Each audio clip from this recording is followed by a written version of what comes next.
ya sea por lentes, por máquina, el internet, todo.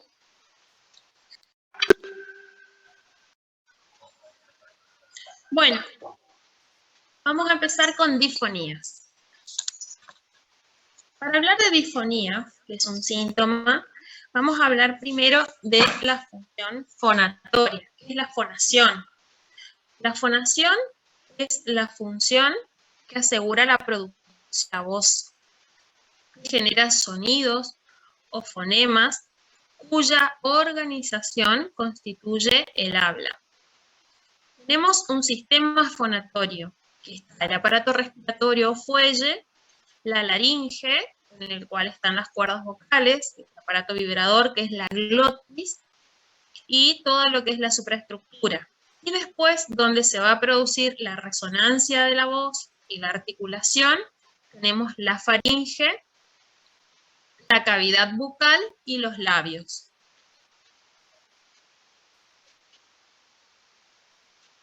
Los músculos que participan tenemos los músculos extrínsecos, que fijan la laringe a estructuras vecinas, los infraioideos y los supraioideos, y después tenemos músculos intrínsecos de la laringe, que tenemos los que son propios de la laringe, los que mueven las cuerdas vocales.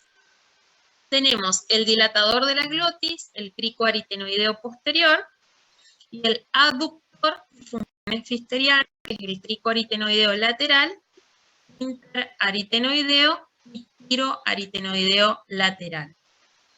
Son músculos intrínsecos que van a participar en los movimientos cordales, que son de abducción, que es la apertura de las cuerdas vocales para que la glotis esté en su función respiratoria, y después tenemos los aductores, que son los que van a medializar la cuerda vocal y que van a tener la función vibratoria o fonatoria. Acá tenemos un esquema de cómo es la función, ¿no? Esta es la cuerda vocal, este es el aritenoide y los músculos, ¿sí? El cricoaritenoideo posterior y el cricoaritenoideo lateral, que es el que va a cumplir la función de apertura de la cuerda vocal al contraerse. ¿Cómo está inervado esta musculatura laríngea? Tenemos el 10, que nos va a dar el laringio superior, y el laringio inferior recurrente. El laringio superior va a dar la inervación sensitiva y motora al músculo cricotiroideo. El laringio superior, cuando se ve irritado o comprometido, es el que nos va a dar la otalgia refleja, por ejemplo, en las patologías tumorales, en la epiglotitis, etc. Y el laringio inferior o recurrente da inervación motora a todos los músculos intrínsecos, menos al cricotiroideo.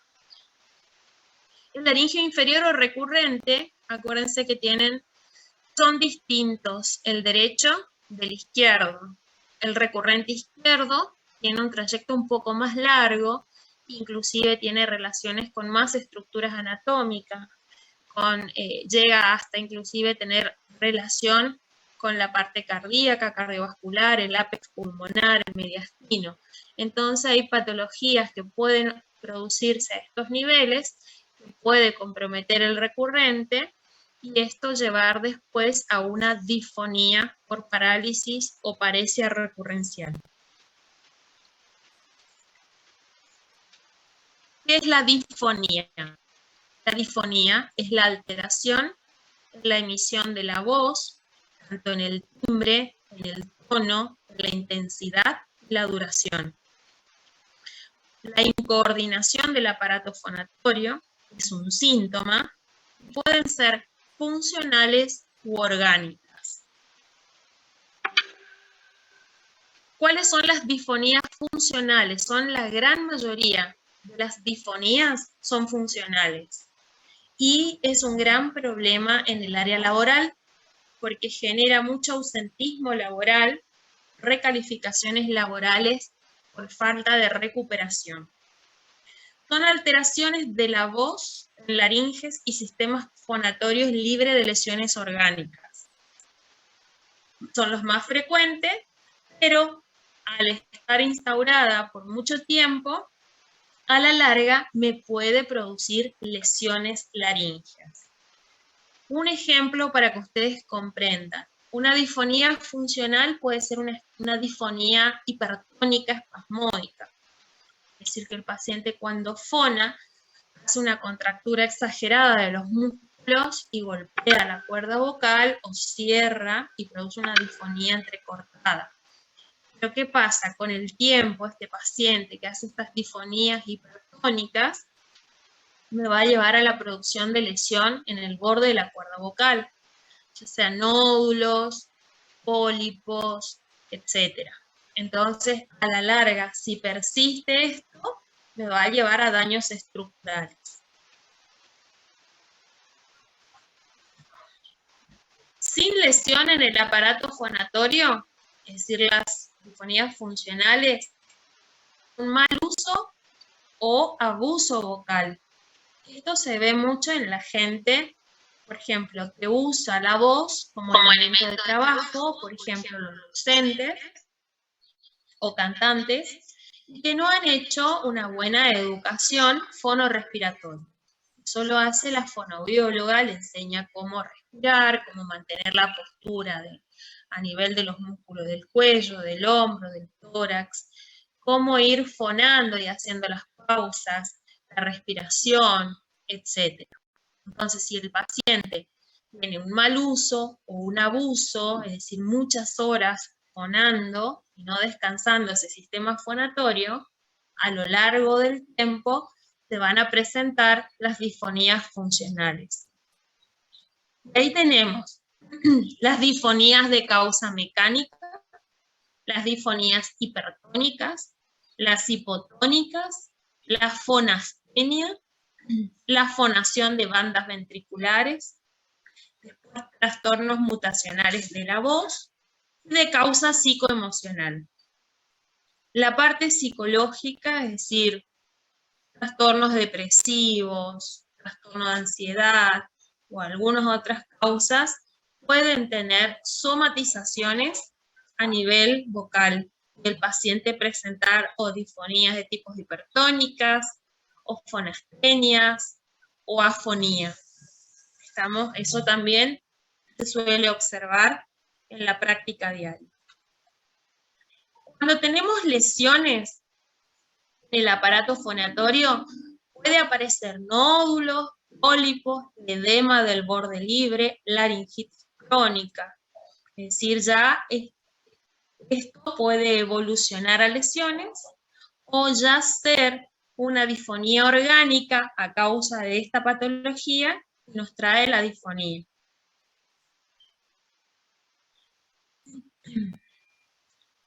Las disfonías orgánicas es aquella alteración fonatoria en la que está presente una lesión. Se clasifican sin lesión en el aparato fonatorio o con lesión en el aparato fonatorio. Sin lesión en el aparato fonatorio pueden ser por alteraciones en el sistema nervioso central periférico, por afecciones endócrinas homeopáticas. Por eso acá es lo que nos va a afectar regionalmente y es lo que nos va a llevar a una paresia o parálisis de la cuerda vocal por alteración del nervio recurrente. Y ahí tenemos que estudiar al paciente a todo el lado del recurrente. Lesión en el aparato fonatorio, ahí con una laringoscopía o con una endoscopía, nosotros podemos hacer el diagnóstico. En la primera, en donde no hay lesión en el aparato fonatorio, lo que vamos a observar es la falta de movilidad o la paresia de la cuerda vocal afectada, pero no vamos a ver lesiones estructurales en la laringe. En cambio, en este grupo, en el cual hay lesiones, sí vamos a objetivar por visión directa o nódulos, o pólipos, o malformaciones, traumatismos, tumores, etc. Laringitis agudas, crónicas. Entonces, ahí vamos a ver por visión directa o imagenológica las lesiones que están afectando el sistema fonatorio. ¿Cuáles son los factores que predisponen a las disfonías funcionales? Es decir, a la fonación de bandas, a la fonestenia, a todo lo que hemos clasificado en ese apartado. El sexo es mucho más frecuente en las mujeres, el carácter o la personalidad, como les decía, personalidades obsesivas, ansiosas, el alcohol, el tabaco, un ambiente ruidoso en el medio de trabajo, eso también se ha evaluado a través de los estudios de seguridad e higiene, que por ahí cuando aparecían muchos estos trastornos funcionales de la voz, era porque eran aulas muy grandes, en el cual había mucho ruido, estaba con mucha carga de alumnos, entonces el docente debía hacer un esfuerzo fonatorio constante y eso llevaba al agotamiento del músculo o bien al sobreesfuerzo o al abuso de voz, llevaba a las disfonías funcionales. Alimentos y bebidas muy frías, también muy calientes. Acá está, por ejemplo, en nuestro ámbito el mate, que tomamos por ahí muy caliente, puede también producir lesiones a nivel de la orofaringe y laringe. La respiración bucal y los ambientes poco ventilados o cambio brusco en la temperatura. Esto va a generar una afección mucosa, como les hablaba ayer, ese goteo posnasal, o esa irritación, esa variabilidad en la temperatura, la resequedad de la mucosa, todo esto va a llevar a un proceso irritativo crónico que a la larga va a ir afectando distintas funciones. ¿Cuáles son los síntomas? Esto es muy importante para que ustedes interroguen a su paciente. La voz grave, ronquera. El paciente a veces no tiene todavía la disfonía instaurada, pero sí les va a decir que siente como un cuerpo extraño o como un bolo en la garganta, que tiene dolor, que le pica la garganta, que tiene sensación de cuerpo extraño, tos seca, que se cansa, que la voz se apaga. Después, al tener que hacer mucho esfuerzo para fonar, no solo va a utilizar los músculos que se deben usar durante la fonación, sino que van a empezar a utilizar otras musculaturas y va a tener rigidez, hipertonía muscular a nivel cervical, va a tener disnea, estrés, carraspera, es decir, una serie de otros síntomas regionales o generales. El diagnóstico lo hacemos con la anamnesis, cuándo comenzó el problema, factores asociados. ¿A qué se refiere esto? Por ejemplo, si tiene rinitis, si tiene reflujo gastroesofágico, si tiene respiración bucal, si ronca durante la noche, es decir, si tiene algún otro factor que me produzca irritación a nivel de la mucosa laríngea, porque eso también va a predisponer o va a acentuar el problema. Luego hacemos la inspección y la palpación. La inspección es visión directa, laringoscopía o estudios endoscópicos, rinofibrolaringoscopías o laringoscopías, y el estudio vocal. Hay laboratorio de voz, especialidades que se dedican a voz, porque dentro de la otorrinolaringología también están los que se subespecializan y hacen laringe, y dentro de laringe se especializan en voz. Entonces tienen montado todo un sistema de laboratorio de voz y van viendo con mejor detalle las alteraciones en la movilidad de la cuerda, hacen estudios estroboscópicos, es como una fibroscopía, pero con mejor definición en la movilidad de la cuerda, electroglotografía, etc. Y ahí van a ir viendo las distintas alteraciones que hay, o si hay alguna malformación que no es evidente en el fibroscopio, como un sulcus en la cuerda vocal, o alguna otra malformación menor.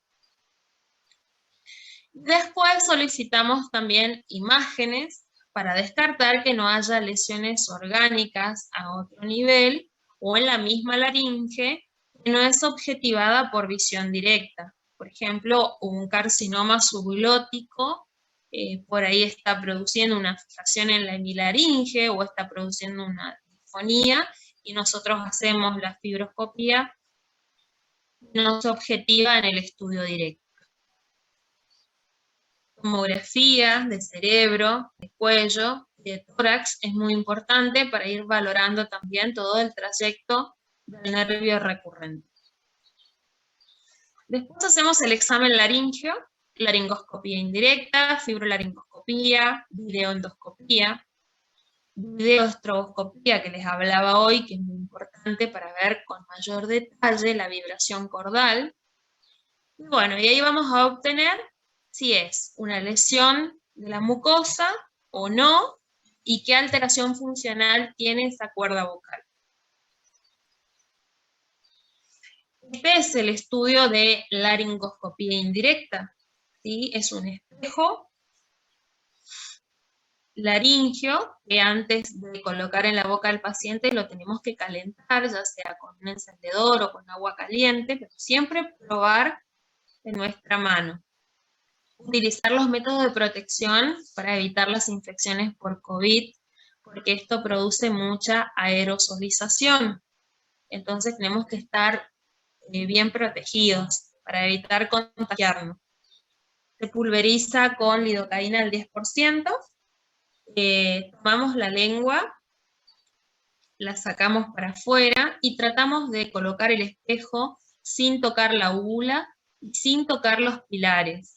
Y de esta manera tratamos de dirigirlo para poder observar todo lo que es la supraglotis, la glotis, a los costados de la laringe ver los senos piriformes, el espacio retrocricoideo que se ubica a este nivel. Acá arriba van a ver las valéculas, que está acá, la base de la lengua.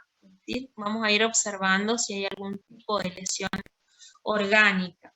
Y después le pedimos al paciente que diga la letra I o E, porque con esto vamos a observar la movilidad de las dos cuerdas vocales. Si ambas cuerdas vocales son móviles, si tiene buen cierre fonatorio, si hay algún daño a nivel de la mucosa o de la cuerda vocal, si la cuerda vocal está conservado su tono muscular y no está hipotónica. Es decir, vamos a ir viendo varias características con este estudio. No es fácil realizarlo porque no solo depende de cómo lo realicemos nosotros, sino de características anatómicas del paciente y de cómo el paciente tiene sus reflejos nauseosos. Si el paciente tiene abundantes reflejos nauseosos, por más de que nosotros le topiquemos con lidocaína al 10% en spray, va a estar con arcadas, y va a venir saliva, y no va a colaborar mucho porque eso es voluntario.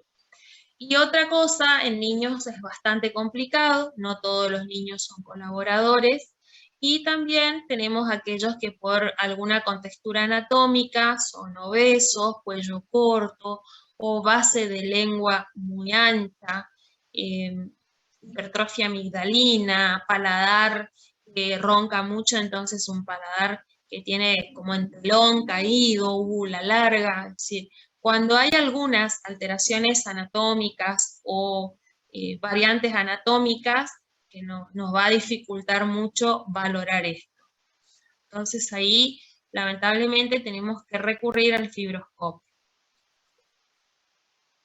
Acá hay algunas perturbaciones sin lesión de la mucosa cordal. Tenemos hipertonía muscular global, hipertonía lateral glótica, que es esto, hipertonía lateral de las bandas, o supraglótica anteroposterior. Bueno, esto que ven acá es una fonación de bandas. Cuando ustedes tienen una fonación de bandas, o esto ya es una hipertonía lateral bastante importante. Cuando ustedes tienen una fonación de bandas, van a ver, cuando el paciente dice I, lo primero que se va a movilizar es las bandas ventriculares que están por fuera de la cuerda vocal. Esto esto es la cuerda vocal, y va a cerrar antes que la cuerda vocal. Entonces ahí estamos en presencia de una fonación de bandas ventriculares. Y cuando el paciente tiene una hipertonía global, tiene hipertonía de los músculos, a veces un leve hiatus posterior, que es la falta de cierre de la cuerda vocal, también hace como una contractura exagerada de las bandas y de toda la parte supraglótica. Y después, cuando tenemos alteraciones de la mucosa, podemos observar esto, ¿sí? Verrugas, la cuerda vocal no es blanca nacarada, sino ya tiene vasocongestión. Acá vemos nódulos cordales, acá edema de Reinke, que es el edema del borde libre, acá algunos quistes, ¿sí? En la parte de los aritenoides. ¿Por qué se forma eso? Porque choca los aritenoides durante la fonación por la hipertonía o por el espasmo cordal. Entonces eso va a llevar o a granulomas sobre la cara interna de los aritenoides o a la formación de pseudoquistes. Entonces pueden encontrar diversas alteraciones estructurales en el borde libre de la cuerda vocal, tanto en la parte de comisura o en la parte posterior. Generalmente los nódulos cordales que comienzan siendo esbozo, es decir, un proceso inflamatorio, y que luego se organiza y ya es el nódulo propiamente dicho que va a requerir no solo foniatría, sino a lo mejor una microcirugía de laringe, se ubica en la mayoría de los casos en la unión del tercio anterior con los 2 tercios posteriores de la cuerda vocal. Y se llaman nódulos en beso porque se encuentran generalmente enfrentados en ambas cuerdas vocales. Y esto es un pólipo o una verruga que puede ser por HPV, puede ser por un traumatismo fonatorio, o puede ser por algo que irrita en forma constante la mucosa y lleva a la formación, o puede ser de origen viral. Igualmente, cuando ustedes observan una lesión de estas características polipoides, verrugosas, papilomatosas, deben hacer la microcirugía de laringe para un estudio anatomopatológico y descartar que eso no sea un carcinoma o tenga focos de atipia dentro de la lesión. ¿Cómo puede evolucionar una disfonía? Puede ir a la normalización o se va agravando, va empezando una hipertónica, después lleva la hipotonía cordal y cada vez va evolucionando más. Y puede quedar como secuela, puede que el paciente esté muchos años en rehabilitación fonatoria, que el paciente esté de reposo vocal mucho tiempo y que no haya ningún tipo de mejoría o una mejoría muy leve y que cuando empieza con sus tareas áulicas de nuevo recae el paciente. Entonces, en algunos casos esto es secuelar, es decir, queda la lesión funcional y no se recupera. Y ese paciente debe ir a la recalificación laboral, es decir, no puede continuar haciendo sus tareas áulicas y hay que reubicarlo dentro de la institución a tareas pasivas, es decir, o estar con expedientes, o en la biblioteca, o en algún lugar que siga trabajando, pero que no utilice la voz.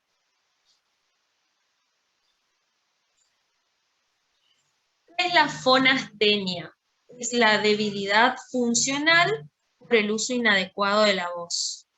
El vicio es adquirido en la infancia y a veces también se da por un esfuerzo vocal constante que lleva al agotamiento del músculo cordal.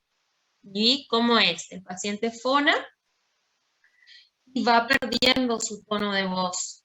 Esta fonastenia se puede ir presentando a lo largo de la semana cuando no es tan grave, es decir, la persona empieza hablando el lunes, el martes, el miércoles ya empieza a recortarse, a caer el tono, el jueves ya más, el viernes ya casi ni se le escucha. Bueno, eso es fonastenia. Cuando es en el mismo día, el paciente se levanta bien y en el transcurso de las horas va perdiendo la voz. A veces está relacionado con factores emocionales, constitucionales, orgánicos, infecciosos. ¿Qué síntoma da? Debilidad vocal, disfonía a medida que los esfuerzos aumentan, voz ronca débil, mejora con el reposo de voz, eso es muy objetivable porque llega el fin de semana y el paciente, como no está usando constantemente la voz, recupera y el lunes arranca bien y bueno, y ahí va cada vez afectando más. El paciente, además de la fonastenia, que es audible, también tiene otros síntomas que son subjetivos, sensación dolorosa de fuerza, si le molesta, le duele, porque tiene que hacer un esfuerzo para mantener el tono de voz, dolor de garganta, carraspeo y tos. Carraspeo es cuando cuando tiene esa necesidad de aclarar esa mucosidad o esa flema que manifiesta el paciente adherida a la pared posterior de la faringe.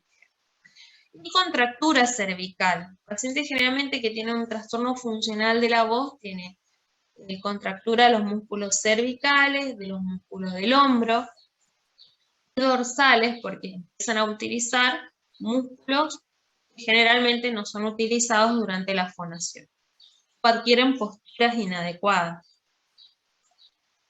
El diagnóstico, generalmente hay una discrepancia entre los síntomas que manifiesta el paciente o lo que es audible en el momento de la consulta y los hallazgos, es decir, lo que nosotros observamos en el estudio directo. Podemos ver también faringitis granulosa, es decir, una faringitis crónica con protrusión de los folículos posteriores de la faringe.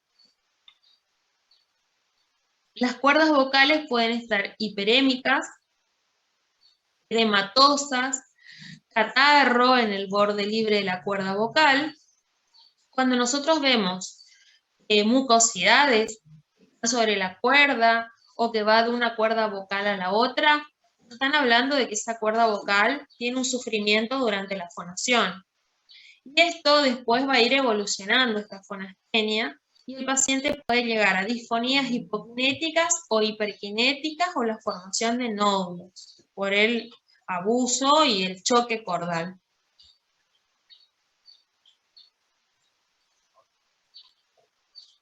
¿Cuál es el tratamiento? La reeducación. Acá la fonoaudióloga es un pilar importante.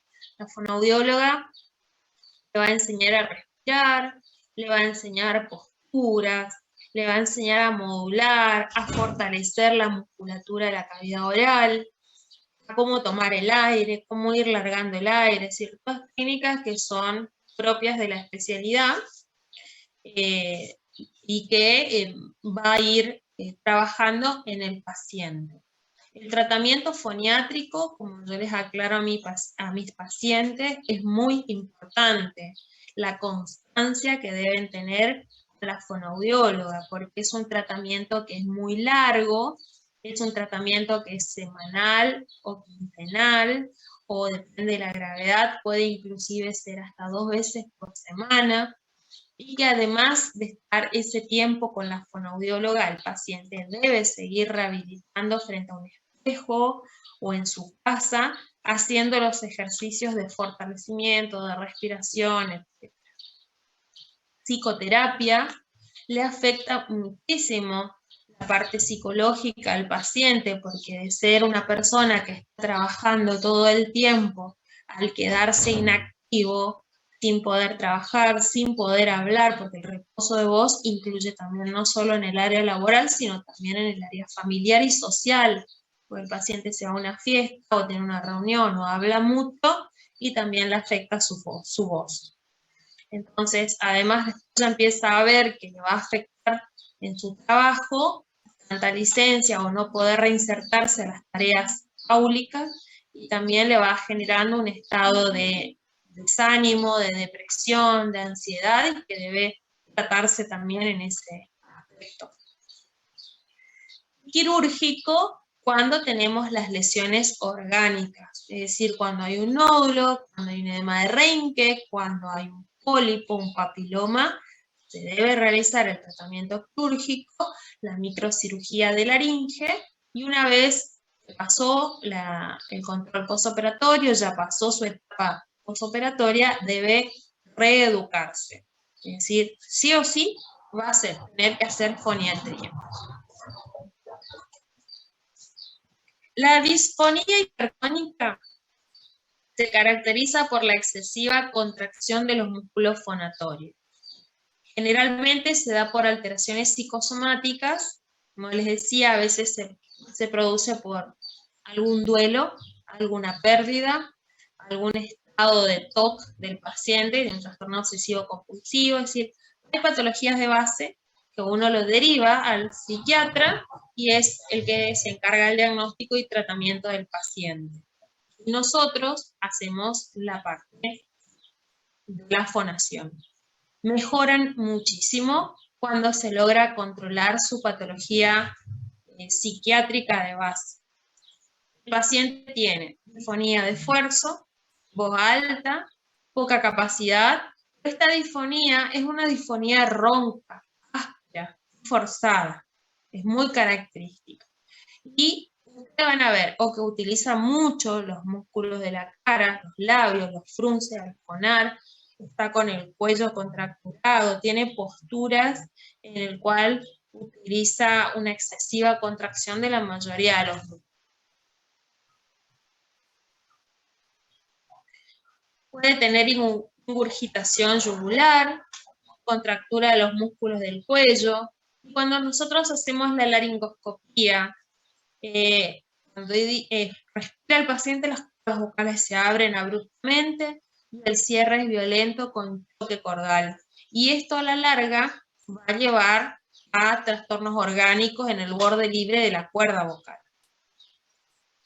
La mucosa puede estar normal, pero a lo largo del tiempo va a tener edema, va a tener vasocongestión, las bandas ventriculares hipertróficas, es decir, afecta porque contractura todo el sistema laríngeo. Debe ir a reeducación, psicoterapia y tratamiento médico psiquiátrico en algunos casos. La disfonía hipotónica es el resultado final de la hipertónica. El paciente que está todo el tiempo con una disfonía hipertónica va a llevar al agotamiento de ese músculo y va a producir una hipotonía. Y va a tener una voz débil, es una voz que empieza bien y después va perdiendo tono. Está constantemente contracturado a nivel cervical porque tiene que utilizar músculos accesorios para poder mantener un poco el tono de voz. ¿Qué vamos a ver en la laringoscopía o en el examen directo? Queda un hiatus, una abertura a lo largo de la cuerda vocal o en algún sector de la cuerda vocal por la hipotonía que tiene el músculo. El tratamiento es difícil, puede hacer foniatría, puede hacer un montón de actividades, pero generalmente no recupera y el paciente debe realizar cambio de tareas si es que trabaja con su voz o tiene que hacer mucha rehabilitación y poco uso vocal. Hay un tratamiento quirúrgico que también es la inyección de teflón en las cuerdas vocales para que adquieran volumen y pueda cerrar durante la fonación. La fonación de las falsas cuerdas o fonación de bandas ventriculares, esto es lo que hoy les hablaba. El paciente fona y lo primero que cierra es la banda ventricular y por debajo está la cuerda vocal. La podemos ver en algún sector o a veces la fonación de bandas es incompleta y podemos ver ahí entre el medio de las bandas las cuerdas vocales. Generalmente son lesiones psicógenas, incoordinación, traumatismos, etc. Da ronquera severa. A veces se conjuga la disfonía hipotónica, que es el hiatus cordal, con la fonación de bandas. Es decir, debajo de la fonación de banda o entre medio cuando va cerrando vemos el hiatus.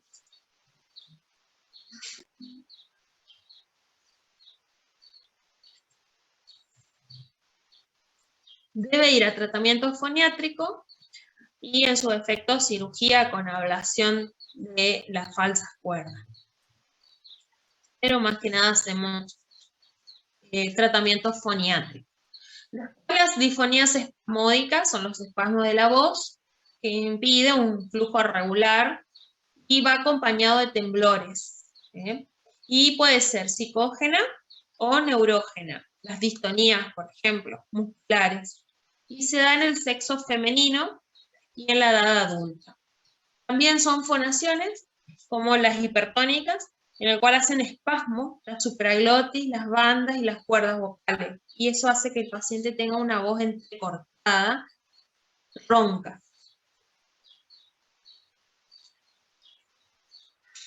Comienza una fonación dificultosa, una voz estrangulada, apretada, con interrupciones intermitentes.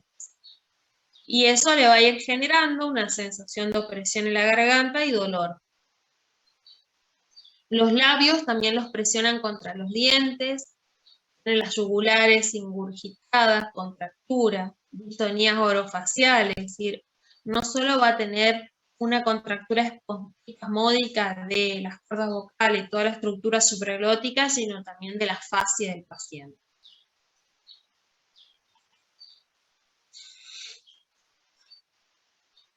¿Qué van a observar? Las cuerdas vocales, cuando cierra y el paciente les dice y, va a ser en periodos cortos y repetidos y forzados, va a estar tenso. Todo el vestíbulo laríngeo cierra como en espasmo.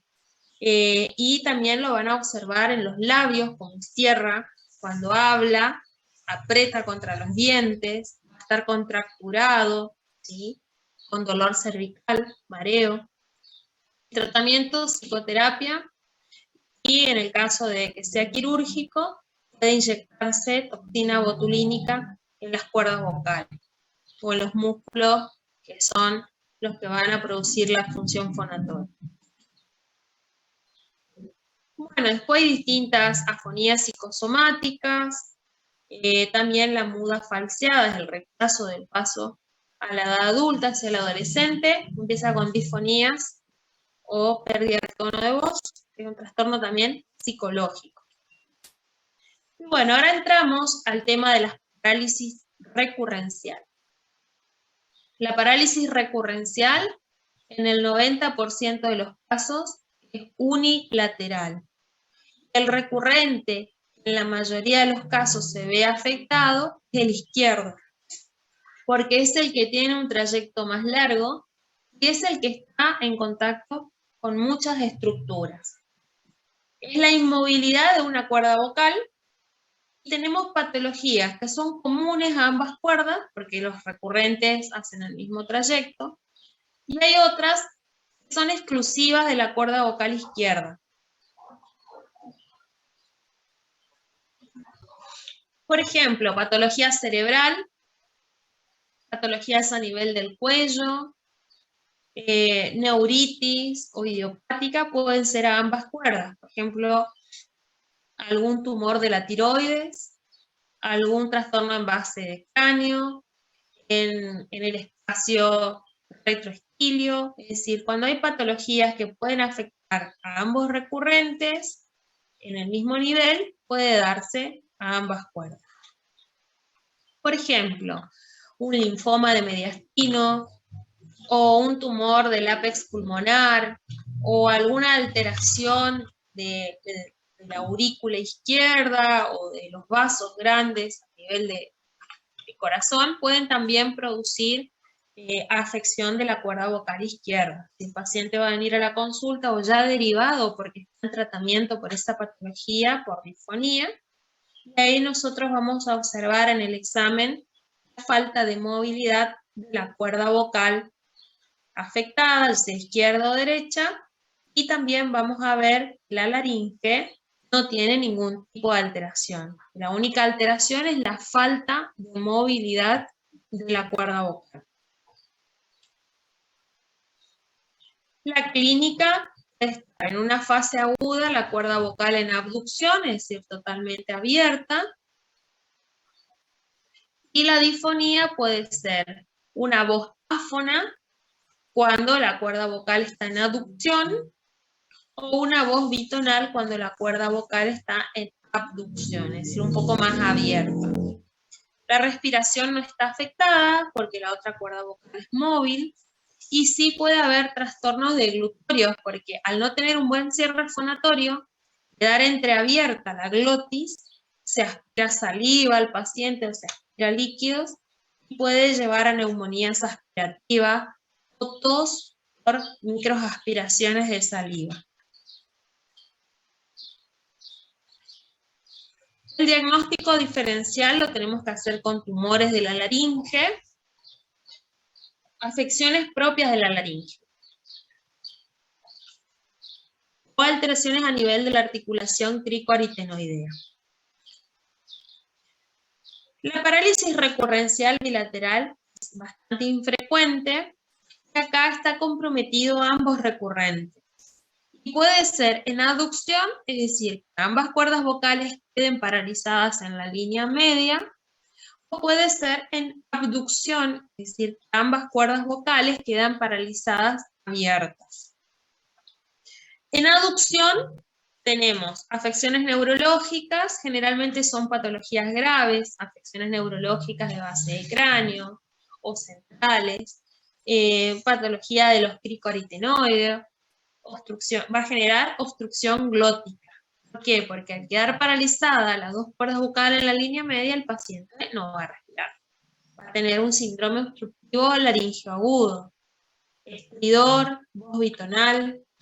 Aquí tenemos que hacer el diagnóstico diferencial con las distonías, es decir, el movimiento inverso de las cuerdas vocales, o alteración de la articulación cricoaritenoidea por algún trastorno autoinmune, por ejemplo, la fiebre reumática, el lupus, puede generar a nivel de la articulación cricoaritenoidea un proceso inflamatorio que afecta la movilidad corporal.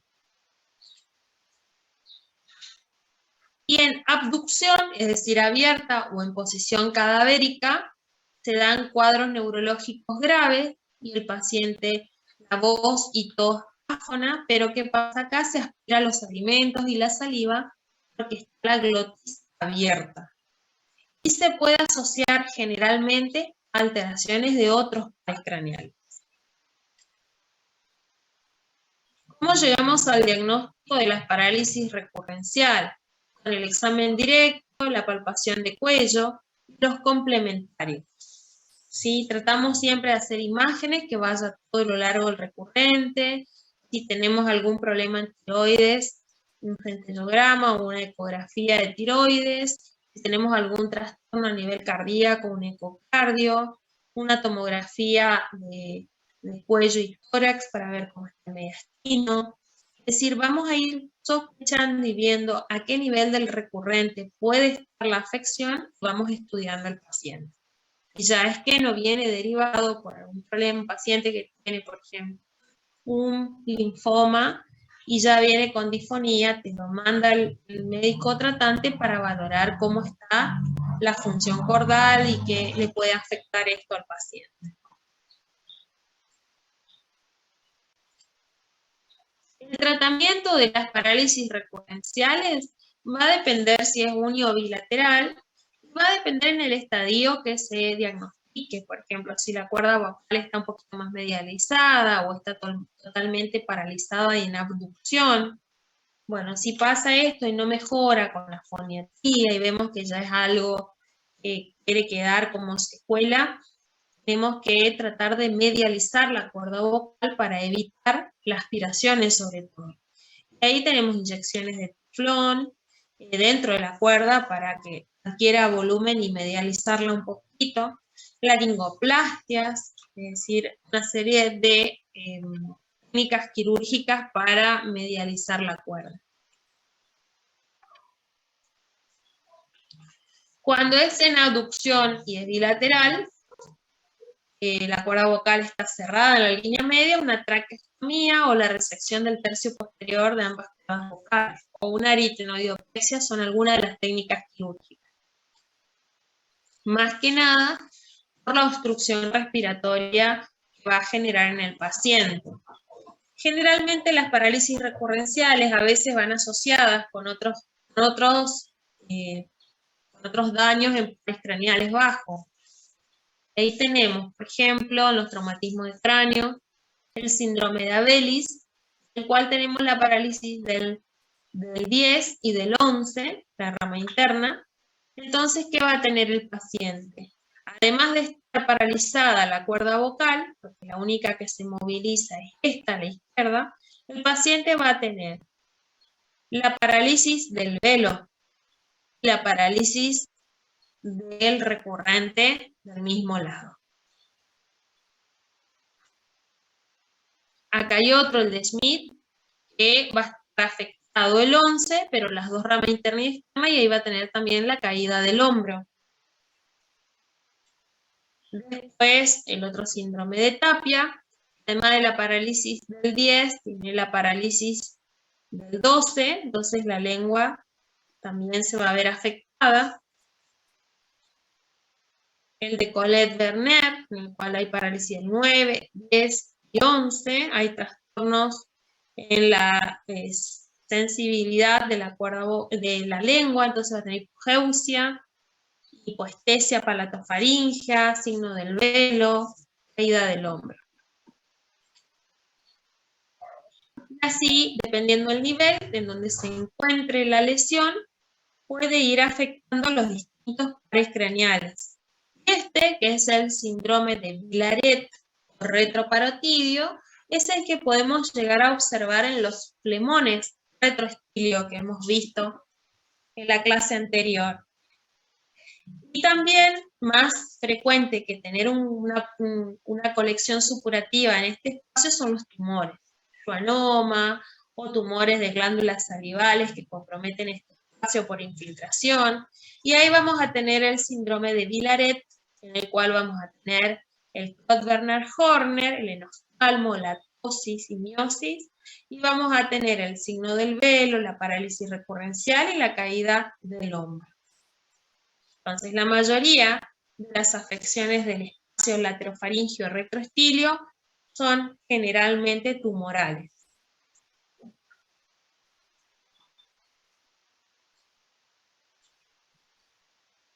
Después hay otros síndromes, como el de Jackson, cual hay parálisis del 10, 11 y 12, y tenemos también la parálisis del hipogloso, pero no tenemos el síndrome de Creutzfeldt-Jakob. Es decir, observando las distintas afecciones de los pares bajos, como va asociado, podemos nosotros también ir observando en dónde podría, a qué nivel podría estar comprometido el recurrente. No sé si le has quedado alguna pregunta, realicen otorrino, porque si son médicos laborales en un futuro, van a tener esto como una afección bastante frecuente de ver y van a estar con el problema del ausentismo laboral, la recalificación, tratar de mejorar el ambiente de trabajo si se dedican a seguridad e higiene. Es decir, es un problema que se está viendo con mucha frecuencia. Calmó bastante el año pasado con la virtualidad, pero ahora que ya se retomó en forma normal, se volvió otra vez a ver este tipo de problemas. Y después, que no es algo estático, es decir, el paciente puede comenzar con una fonastenia y después ir evolucionando la hipotonía cordal, que generalmente no tiene resolución. O como una patología que no es a nivel otorrino-laringológico, le puede producir una afección en la función fonatoria, trastornos psiquiátricos, patologías tumorales, patologías de base de cráneo, trastornos neurológicos, esclerosis múltiple, por ejemplo. Es decir, tienen que estar abiertos a pensar o a buscar la causa cuando tienen un paciente con disfonía. No limitarse a que es una cordite, una laringitis, sino valorar su paciente. Y si llega a tener la parálisis de alguna cuerda vocal, estudiarlo. ¿Estamos? No sé si tienen alguna pregunta. Doctora, ¿hasta qué punto nosotros como clínicos podemos, o sea, si llega... Mira, la disfonía o un trastorno fonatorio se te puede dar por una laringitis aguda también. que te genera una corditis o un proceso de vía aérea superior, una rinofaringitis, una laringitis. O sea, lo importante es que sepas evaluar tu paciente, que vos estés abierto a pensar, porque no van generalmente los pacientes directamente al otorrino, van a su médico de confianza, a su médico de cabecera o al médico de familia o al generalista, es decir, al que le tiene confianza. Entonces ahí es donde debes evaluar, debes hacer un buen interrogatorio, valorar la vía respiratoria, ver si tiene algún trastorno de ansiedad, hacer una laringoscopia indirecta para vos poder llegar a ver la laringe de tu paciente y ver si tiene algún daño estructural o no en la laringe, ver cómo está la cuerda vocal.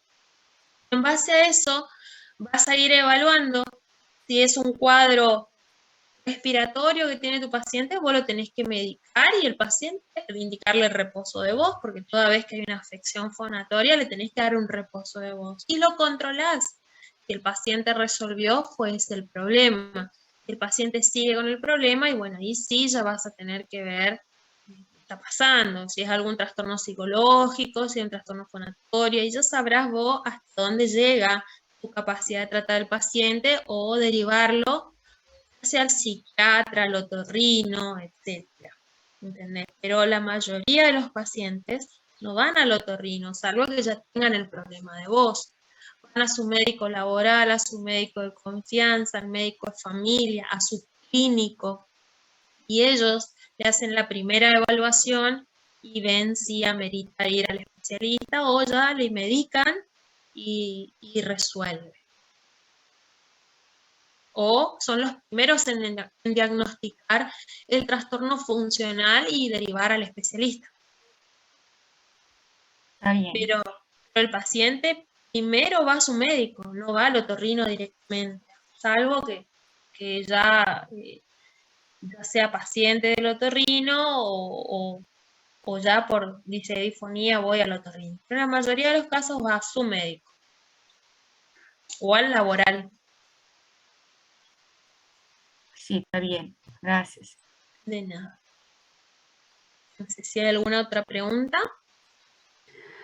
Doctora, yo leí que la otitis externa maligna puede asociar con este síndrome de Colet-Sicard y de Vernet. ¿Es frecuente o es muy raro por la afectación de los pares craneales? Si te afecta la base de cráneo, si te afecta donde están los pares craneales o la otitis externa maligna, tu evolución es tan incierta, por eso es un cuadro grave, lo puedes controlar rápido, como se te puede desbordar e ir haciendo una necrosis hasta extenderse a base de cráneo y a otras estructuras y llevar al óbito del paciente. No es frecuente, generalmente vos lo podés diagnosticar antes que se te desborde y empieza a comprometer otras estructuras. No es frecuente tampoco la otitis externa maligna, es rarísimo de ver. Lo más frecuente que vas a ver son las otitis externas. Y es más, antes de una otitis externa maligna, vas a ver un colectoma de conducto auditivo externo, que es raro, o vas a ver un carcinoma de conducto auditivo externo. Pero si tenés una otitis externa maligna, ella puede evolucionar rápido o no. Te puede comprometer eso si se te afecta la base de cráneo, por ejemplo. Gracias. De nada.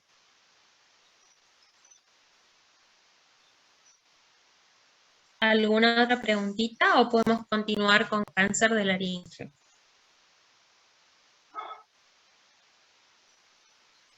Seguimos. Bueno.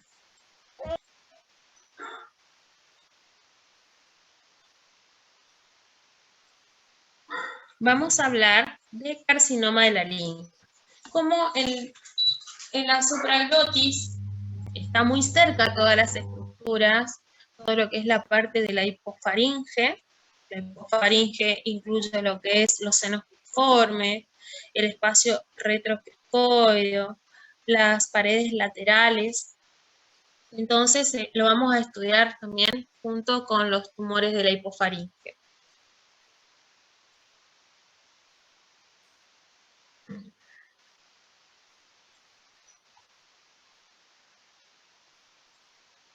A ver qué toqué acá. Esperen que no sé qué toqué. Bacana, ¿no? ¿Ahí logran ver? Sí se ve. Ah, perfecto. Bueno, el 26% de los carcinomas escamosos de cabeza y cuello son carcinomas de laringe. Doctora, no pasó el power, está en Está una... en cáncer de Quedó- laringe. A ver, ahí, ¿ven? Ahora sí. Ahora sí. Ah, perfecto. Entonces, el 26% de los carcinomas escamosos de cabeza y cuello son carcinomas de laringe. Es más frecuente en el sexo masculino y generalmente el grupo etario en el que se compromete es entre los 45, 50, 70 años de edad. En los niños es muy raro y generalmente cuando se presentan niños son tumores mesenquimáticos. También se ha empezado a ver un incremento en el sexo femenino por los distintos hábitos, ¿no? Como fumar, etcétera, que se fue adquiriendo también en el sexo femenino. El origen es multifactorial, pero tiene una estrecha relación con el hábito de fumar. El paciente que fuma tiene hasta 15 veces más posibilidad de desarrollar un carcinoma de laringe por los distintos efectos carcinogenéticos de los componentes del cigarrillo, el efecto irritativo y térmico directo. El alcohol no tiene un efecto directo, pero sí potencia los efectos del tabaco, por ejemplo. También tenemos factores ocupacionales, el asbesto, el polvo de la madera, así como el acerrín, el polvo de la madera, puede producir una mayor incidencia de adenocarcinoma de fosas nasales y senos paranasales. La irradiación cervical anterior son los factores que más solemos observar. También hay otros descritos, pero les nombro los más importantes. El HPV. Es frecuente de ver lesiones papilomatosas por HPV en la laringe. Como les decía, se observa mucho en el borde libre de la cuerda vocal.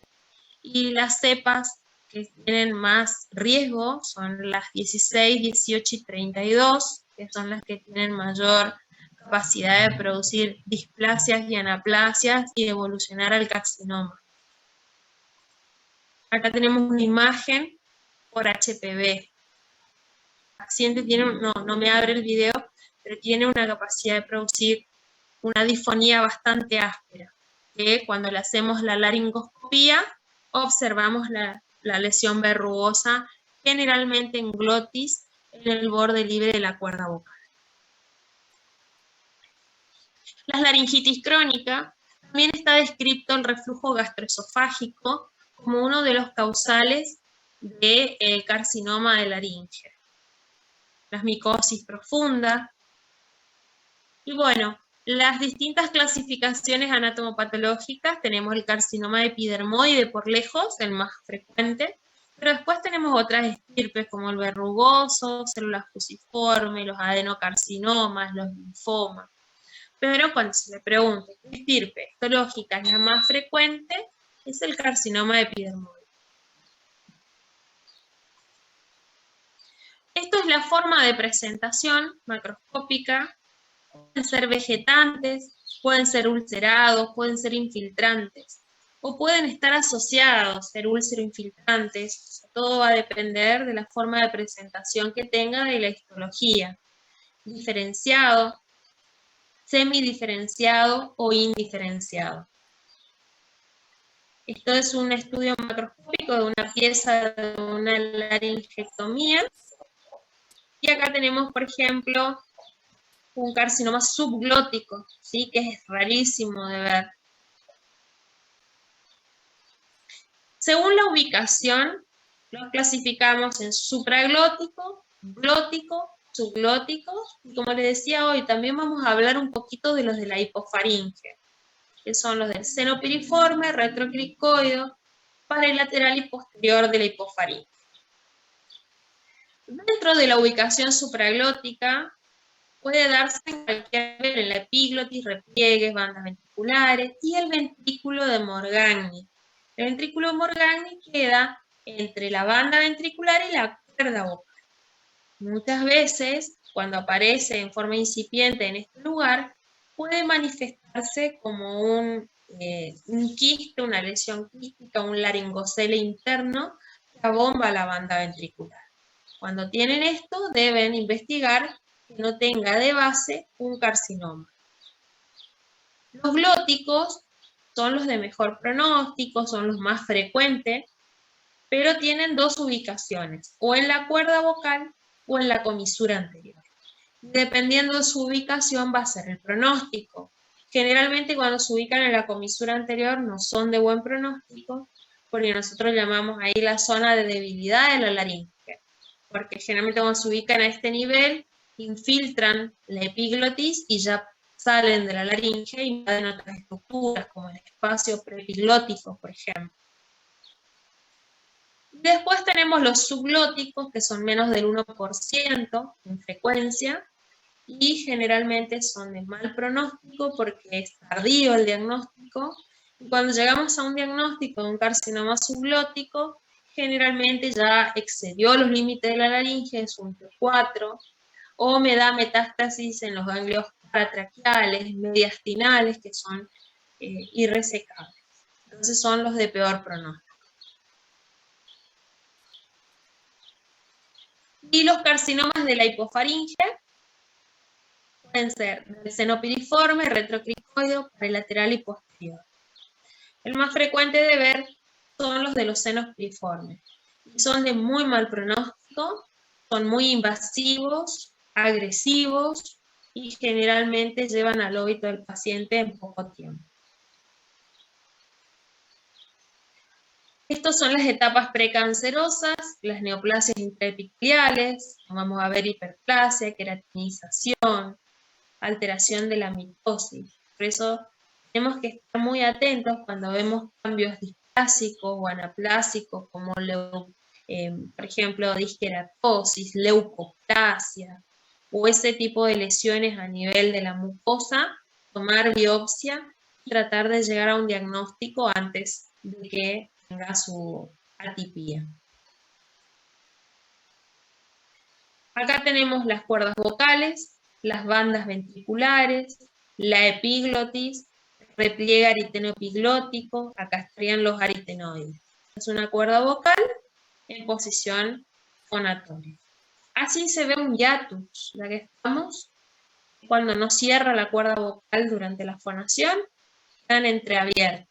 Esto es una disfonía hipotónica, hiatus cordal longitudinal. Entonces, volviendo al tema del carcinoma, tenemos que el tumor se puede extender, ¿no? Y que en la laringe tenemos zonas que son de resistencia y zonas que son de debilidad. Por ejemplo, el cartílago tiroides, cricoides, la membrana cuadrangular, el cono elástico, son estructuras que van a contener al tumor más tiempo dentro de la laringe. Y la zona de debilidad vendría a ser la epiglotis y la comisura anterior. Los supraglóticos dan síntomas tempranos y síntomas tardíos. Los síntomas tempranos, muchas veces ni el paciente ni nosotros los médicos le prestamos mucha atención, deberíamos, para poder llegar a un diagnóstico más temprano. Los síntomas tempranos, por ejemplo, cuando el paciente siente un escozor en la faringe, una sensación de cuerpo extraño, raspeo, es decir, constantemente, o la otalgia homolateral. Y ya signos tardíos cuando tiene odinofagia, disfagia progresiva, primero sólido, semisólido, después líquido, halitosis, hemoptisis, por la necrosis del tumor.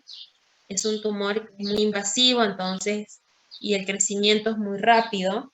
entonces no da tiempo a la vascularización y se necrosa. Tiene mucha fetidez el aliento del paciente. Después disnea. Cuando va obstruyendo el vestíbulo laríngeo, va produciendo el síndrome obstructivo laríngeo agudo. Los tumores que se ubican en la parte supraglótica de la hipofaringe, generalmente la sintomatología más que nada es deglutoria, es decir, disfagia, odinofagia, otalgia, etc. Tiene alto porcentaje de metástasis. Cuando el paciente viene a la consulta con un tumor supraglótico, generalmente ya viene con ganglios cervicales positivos. En algunos casos, casi en la mayoría de los casos, ya los ganglios son bilaterales. El lugar donde más se ubican es en la epiglotis o el repliegue aritenoepiglótico. Cuando llega a la consulta y es un tumor T3, por ejemplo, ya empieza a invadir estructuras vecinas, ya no podemos ver si es supraglótico, si es el seno piriforme, por el grado de extensión que tiene. Está un paciente de la residencia cuando hice, tenía un tumor supraglótico con un ganglio los ganglios a nivel cervical que tenían ya fistulizaciones, una masa tumoral de este paciente. Miren cómo es muy agresivo. Lo que tienen estos tumores es que tienen una invasión regional y ganglionar, pero generalmente no dan metástasis a distancia, pero produce mucho compromiso regional. Este es un tumor que es exofítico, ¿sí? Produce vegetante, que van a ver como supraglótico, es muy frágil y sangra espontáneamente o con la aspiración. Esto es la epiglotis. Un paciente que está obstruido, tiene que ir a la traqueostomía. Acá hay un tumor que empieza a comprometer la base de lengua en su extensión, tiene metástasis ganglionares en un 40 o un 50%, y la sobrevida a 5 años de un 73%. Los glóticos son los de mejor pronóstico. ¿Por qué? Porque generalmente la glotis es el lugar que tiene menos drenaje linfático, entonces el tumor permanece más tiempo en el lugar sin dar adenopatías metastásicas cervicales. Es porque da sintomatología temprana, es decir, el paciente va a tener disfonía, una disfonía que no resuelve, va a ir rápido a la consulta. El 50 al 70% son tumores glóticos. Los más frecuentes son los que se ubican acá en el borde libre de la cuerda vocal. El paciente va a tener disfonía y disnea cuando el tumor ocupe gran parte de la glotis. Y el 10% nada más tienen ganglios positivos. Muy buena supervivencia y muy buena tasa de curación. Este es infiltrativo, miren cómo es la forma de la cuerda vocal, pero ya se está extendiendo a la supraglotis, que ya cambia el pronóstico. Este es un exofítico. Acá no se ve, tampoco. Y los subglóticos son rarísimos, el 1 al 5% de las neoplasias. El diagnóstico es tardío, lo hacemos cuando ocupa generalmente el 80% de la luz o cuando empieza a producir disfonía, tos perruna. Y generalmente es un T3 o un T4 que excedió los límites de la laringe. Los linfáticos van a los ganglios cricotiroides, paratractales, mediastinales, en su diseminación. Acá hay un subglótico, esto que ven acá es la cuerda vocal, y esta es la mucosa subglótica. Eso con respecto a los tumores de la laringe. Después tenemos los tumores de la hipofaringe. Se dan entre el 10 y 20%, dan síntomas tempranos, intermedios y tardíos. Es similar la sintomatología a los supraglóticos, pero tiene más dificultad deglutoria, cialismo, cialorrea, disfagia. El 78% cuando viene a la consulta ya tiene muchos ganglios bilaterales comprometidos, es muy agresivo y la sobrevida generalmente al año ya no sobreviven estos pacientes. Y en su crecimiento se van extendiendo hacia la base de la lengua, hacia el polo amigdalino y empieza a comprometer todo lo que es piso de boca, lengua, y la calidad de vida del paciente se ve muy alterada. La tasa de incidencia, bueno, acá sin tener en cuenta los del área marginal o hipofaringe, con más frecuencia tenemos el glótico, luego le siguen los supraglóticos y por último los subglóticos. ¿Cómo hacen un diagnóstico? Con un buen interrogatorio, la inspección, valorar la forma del cuello, si no hay deformidades, asimetría, si palpar el cuello para buscar deformidades, para buscar los ganglios, ver la lengua, la orofaringe, la movilidad activa y pasiva de la laringe con el craqueo laringeo, el movimiento del glutorio que asciende y desciende la laringe. Después los métodos de visión directa para ver, primero localizar el tumor, las características macroscópicas que pueda tener y hacia dónde se diseminó, y si las cuerdas vocales están fijas o mueve ambas cuerdas vocales. Las imágenes son importantes porque nos va a dar una orientación en profundidad, ¿no? Y la biopsia que nos va a dar el nombre y el apellido de la lesión para poder ver qué conducta seguir. Las imágenes son muy importantes, sobre todo para la estadificación, para establecer la extensión de la enfermedad. Porque podemos observar tamaño de los ganglios, cantidad de los ganglios, los espacios que bordean la laringe, paraglótico, preepiglótico, la indemnidad o compromiso de los cartílagos de la laringe, la extensión subglótica. Entonces las imágenes, tanto la tomografía como la resonancia, nos va a ayudar para la estadificación y extensión. El diagnóstico diferencial con todas las patologías que me genera una lesión granulosa, ulcerosa, infiltrante a nivel de la laringe. Micosis profundas, tuberculosis, leishmania, sífilis, todas las patologías crónicas que me alteren.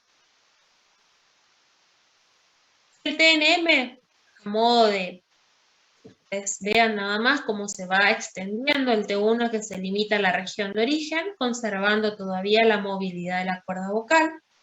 El T2 afecta a dos regiones, pero sin compromiso de la movilidad cordal. El T3 se limita a la laringe, pero ya hay afección de la movilidad cordal. Y el T4 se extiende fuera de la laringe y empieza a destruir el esqueleto cartilaginoso. Esto es similar a lo que vimos en carcinoma de Kaun, N1, N2, N3, de acuerdo al tamaño de los ganglios, menos de 3 centímetros, entre 3 y 6 y más de 6. A su vez, el N2 es cuando tenemos una adenopatía unilateral, múltiples unilateral o bilateral.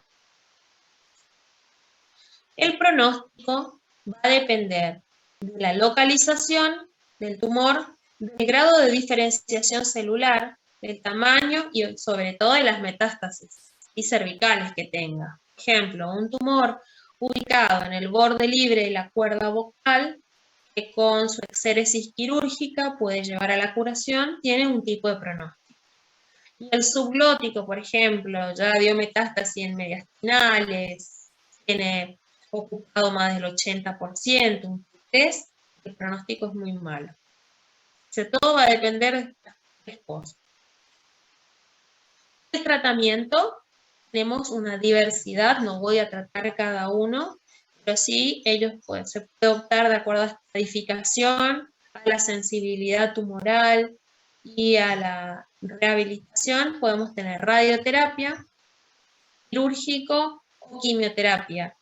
Y combinar esto también, por ejemplo, se puede indicar una laringectomía total al paciente con vaciamiento ganglionar y después de esto se hace radioterapia postoperatoria o quimio. Y si no, podemos hacer una laringectomía parcial o una cordectomía, o bien la exéresis de la lesión si es en el borde libre de la cuerda vocal, y optar por una radioterapia postoperatoria o no.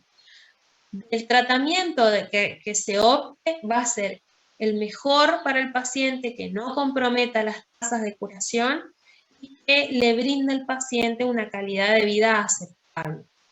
Sabemos que si el paciente va a una laringectomía, va a tener que quedar con una traqueostomía permanente, que va a tener que convivir con su traqueostoma y que vamos a tener que ver la posibilidad de que el paciente recupere la fonación, ya sea con un laringófono, con una fístula o con la reeducación a través del eructo. Es decir, pero lo que uno busca siempre es que el paciente siga fonando y que acepte el traqueostoma si es que requiere y sepa manejar. Todo depende del TNM y la ubicación del tumor. No sé si quedó alguna pregunta pendiente o entendieron bien este tema.